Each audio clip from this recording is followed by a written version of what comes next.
Bu videoda Minecraft, Bedrock va Java uchun eng zo'r 10 ta kartalarni ko'rib chiqamiz. Bu kartalar sizni hayratda qoldiradi va zerikishga yo'l qo'ymaydi. Men bu kartalarni 10-o'rindan 1-o'ringacha baholab chiqdim. Videoni oxirigacha ko'ring. Sababi videoni oxirida bu kartalarni qanday yuklab olish kerakligini aytaman. 10-o'rinda Infested kartasi. Bu karta Among Us o'yinidan ilhomlangan PvP kartasi bo'lib, Bedrock va Java uchun mos. Bitta o'yinchi Infested deb ataladi va boshqalarini ovlash kerak. Qolganlari esa yashirinib, omon qolishga harakat qiladi. 3 ta o'yin maydoni, maxsus kuchlar va yashirin joylar bu kartani do'stlar bilan o'ynash uchun ajoyib tanlov qiladi. Qiyinchilikni oshirmoqchi bo'lsangiz, ko'rinmaslik yoki cheklangan ko'rish rejimlarini sinab ko'ring.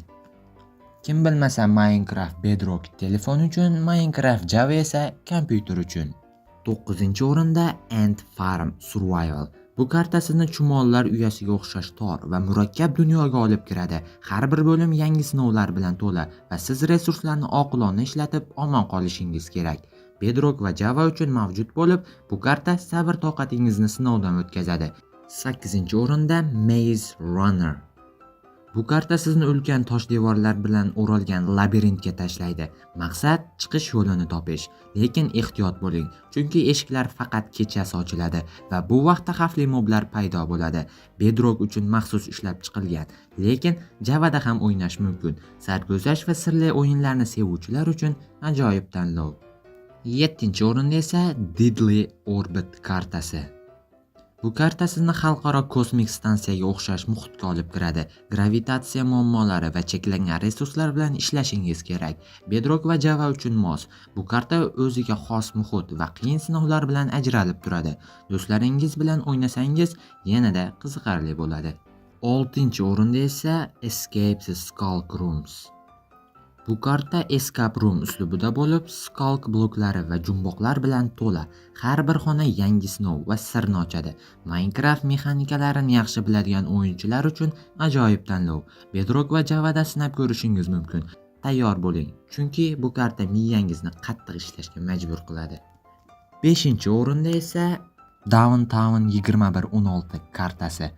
Bu post-apokaliptik shahar kartasi bo'lib, o'simliklar bilan qoplangan ulkan binolar va tashlandiq muhit sizni kutmoqda.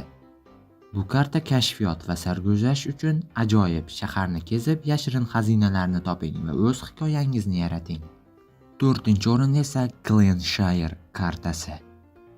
Agar tinch va go'zal qishloqda vaqt o'tkazmoqchi bo'lsangiz, bu karta aynan siz uchun.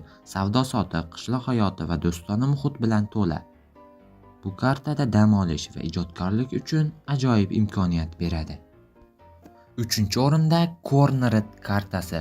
Bloku stol o'yinidan ilhomlangan bu karta rangli maydonlar va strategik o'yin uslubi bilan ajralib turadi. Do'stlaringiz bilan raqobatlashing va hududni egallashga harakat qiling.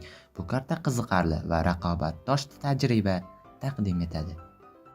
2-o'rinda What Doesn't Belong kartasi. Bu karta Minecraft bilimingizni sinovdan o'tkazadi. Har bir savolda qaysi buyum mos kelmasligini aniqlashingiz kerak. 30 daqiqalik tezkor va qiziqarli jumboqlar to'plami Bedrock va Java o'yinchilari uchun ajoyib tanlovdir. 1-o'rinda esa Spherical Survival. Bu karta klassik Skyblockga o'xshaydi, lekin o'ziga xos burilish bilan siz ulkan shar shaklidagi dunyolarda omon qolishingiz kerak. Boshqa sharlarga ko'priklar qurib, resurslar to'plang va xavfli moblardan saqlaning. Bu karta vizual va o'yin tajribasi jihatdan hayratlanarli. Mana do'stlar, bugungi video ham o'z nihoyasiga yetdi. Videoga like bosib, kanalga obuna bo'lib qo'ying. Bu kartalarni yuklab olish uchun ekrandagi Telegram kanalga o'ting va u yerga men joylab qo'yaman.